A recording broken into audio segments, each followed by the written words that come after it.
Hello students, आपका एक बार फिर से स्वागत है स्मार्ट वर्ल्ड में।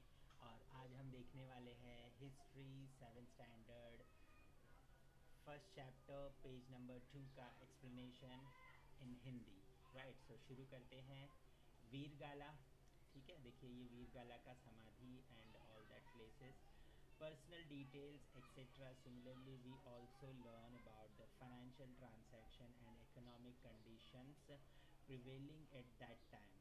ठीक है, तो क्या था उस समय पे, इकोनॉमिक कंडीशन कैसे रहती थी और फाइनेंशियल स्टेटस क्या था उनका, है ना, तो उसके बारे में हमें पता चलता है। We also see how far metallurgy had advanced in that period, मतलब मेटल्स का हम कैसे कितना इस्तेमाल करते थे वो उस समय पे, वो भी हमें पता चलता है। Right, from the images of Ram Sita on the coins of empire Akbar and Shiva Parvati on the coins of Hyder Ali where see the religious coordination of those days. बराबर है कि नहीं? देखो, राम और सीता का जो इमेजेस था वो भी हमें कॉइन्स पे दिखता है जब अकबर महाराज, जो अकबर थे, वो रूल कर रहे थे। और शिव और पार्वती के जो है वो भी कॉइन्स के ऊपर उनके भी इमेजेस दिखते हैं। बराबर है कि नहीं, जब हैदर अली रूल कर रहे थे।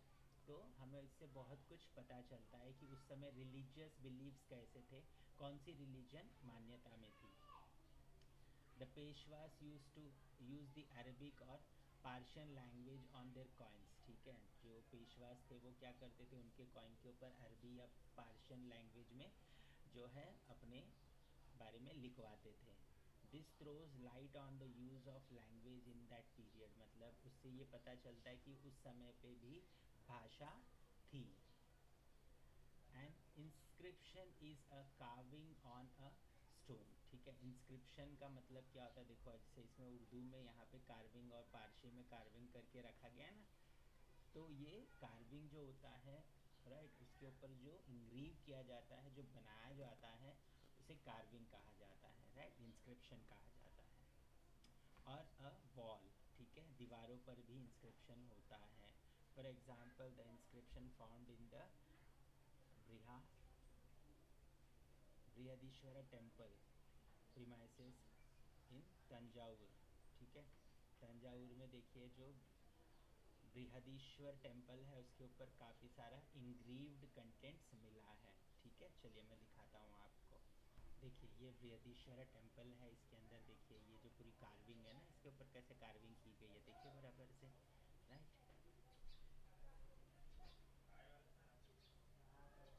देखिए ये पूरा टेम्पल है। ओके, तो इस तरीके से उसके ऊपर पूरा इंग्रीव वगैरह करके रखा गया है। Right,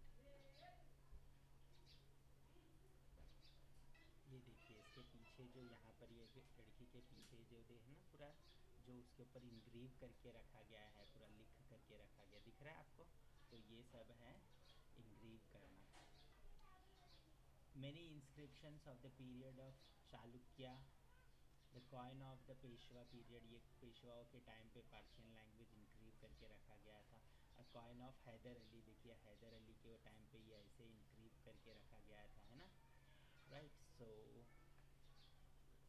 Rashtrakuta Chola and Yadav kings have been found. ठीक है, राष्ट्रकूटा चोला और यादव किंग्स के टाइम का भी पूरा मिला है इंफॉर्मेशन।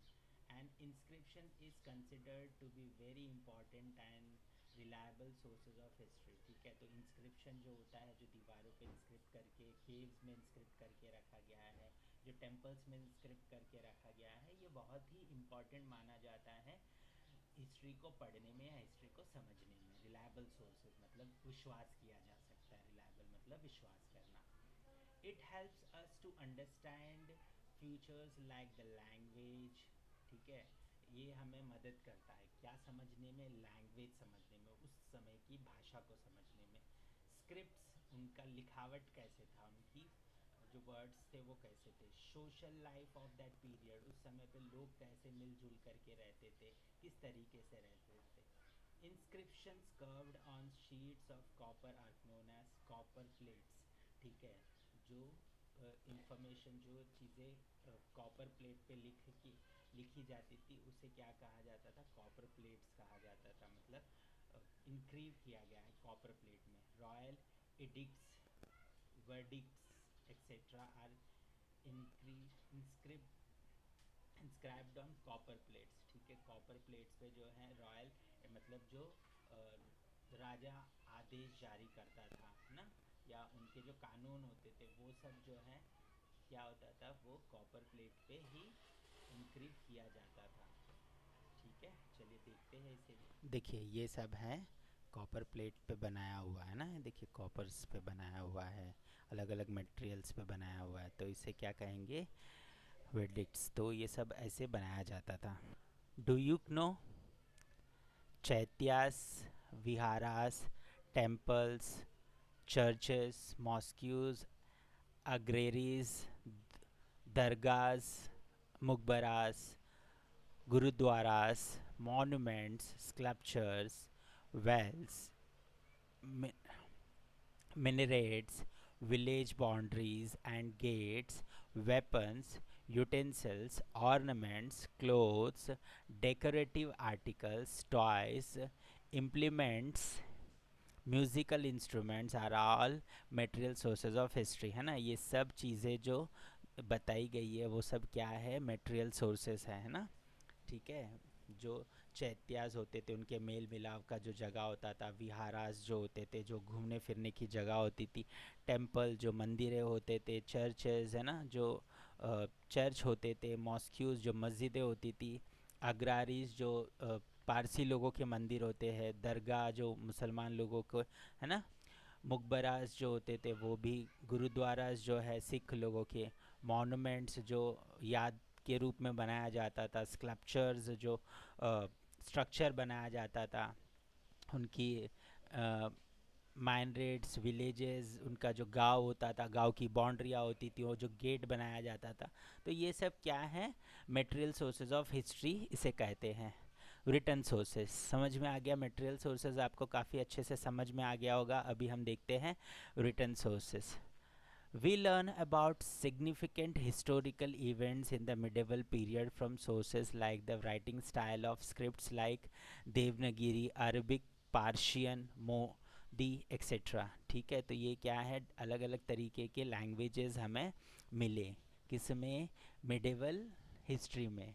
क्या क्या मिला, देवनागरी स्क्रिप्ट मिला हमें, अरबिक स्क्रिप्ट मिला, पार्शियन स्क्रिप्ट मिला, मोदी स्क्रिप्ट मिला etcetera. As also known as a varieties of different languages, ठीक है, बहुत सारे अलग अलग लैंग्वेजेस में मिले। भुर्जपत्रास मिले हमको, रिलीजियस मेन्यूस्क्रिप्ट्स मिले, ठीक है, रिलीजियस मेन्यूस्क्रिप्ट जैसे भगवत गीता वगैरह होता है ना। ट्रिटिसेस, एडिक्ट्स मिला, ट्रिटीज़ मिला मतलब जो दो देशों के बीच में ट्रिटीज़ हुआ वो मिला, एडिक्ट्स मिला मतलब जो ऐलान करते हैं वो मिला, है ना। क्रीज, बायोग्राफीज, पेंटिंग्स मिले हमको, राइट। सो ये सब रिटन फॉर्म ऑफ सोर्सेस माना जाता है। We can gather information about the food items, attire, convictions and rules of conduct of the people, ठीक है, लोग कैसे कपड़े पहनते थे और कैसे उनका अटायर होता था, दिखने में वो कैसे दिखते थे। Convictions and rules of conduct of the people, लोग कैसा व्यवहार करते थे, बर्ताव करते थे, वो उस समय के फ़ोटोज़ और ड्राइंग वगैरह से हमें पता चलता है। Festivals and about people's life, लोगों की ज़िंदगी उस समय कैसी थी वो भी हमें हिस्ट्री के बारे में ये रिटन सोर्सेज से पता चलता है, ठीक है। From this sources of this type are called written sources of history, ठीक है। तो इस तरीके की जो चीज़ें हमें मिलती हैं हिस्ट्री में उसे रिटन सोर्सेज ऑफ हिस्ट्री कहा जाता है। Documents proceeding in the court of king, ठीक है, तो उसे जुडिशियल वर्डिक्ट्स या ऑर्डर कहा जाता है, जुडिशियल वर्डिक्ट्स या ऑर्डर कहा जाता है। किसे, जो चीज़ें कोर्ट में या फिर किंग राजा के सामने ऑर्डर जो पास किया जाता था और उसे जो लिखा जाता था उसे क्या कहा जाता है, जुडिशियल वर्डिक्ट्स या ऑर्डर कहा जाता है, ठीक है। ट्रिटीज़, बायोग्राफीज, ठीक है, जियोलॉजिकल रिटर्न सोर्सेज, हाँ ये सब, जियोलॉजिस्ट, शेखावली, करस्पॉन्डेंस डिस्पैचेस जो मिलते थे हमें, ट्रेवलॉग्स ऑफ फॉरेन ट्रैवलर्स, ठीक है। उस समय पे देखिए इस तरीके के पेंटिंग्स जब मिलते हैं आपको पुराने ज़माने के, तो इससे पता चलता है ना कि सती प्रथा चलती थी उस समय पर, राइट। लोग कैसे ट्रैवल करते थे, उस समय का देखो माहौल कैसे रहता था, है ना। दुकानें कैसे होती थी, ट्रैवल कैसे करते थे, लोगों की सोच कैसे होती थी, तो ये सब उस तरीके के ड्राइंग से, उनके लैंग्वेज से पता चलता है। समझ में आया आपको? ओके। तो ये सब था हमारे इस 7th स्टैंडर्ड के फर्स्ट चैप्टर के सेकंड पेज पर। तो आपको उम्मीद करता हूँ सब समझ में आ गया होगा, नहीं आया तो फिर से एक बार देख सकते हो। और आप लोगों को क्वेश्चन आंसर्स चाहिए तो वीडियो ख़त्म होने के बाद जो लिंक आएगा उस पर क्लिक करिए, आपको हमारे साइट पे लेके जाएगा जहाँ पर सारे क्वेश्चन आंसर्स हमने रखे हुए हैं। वीडियो भी बनाया हुआ है, क्वेश्चन आंसर्स रखे हुए भी हैं।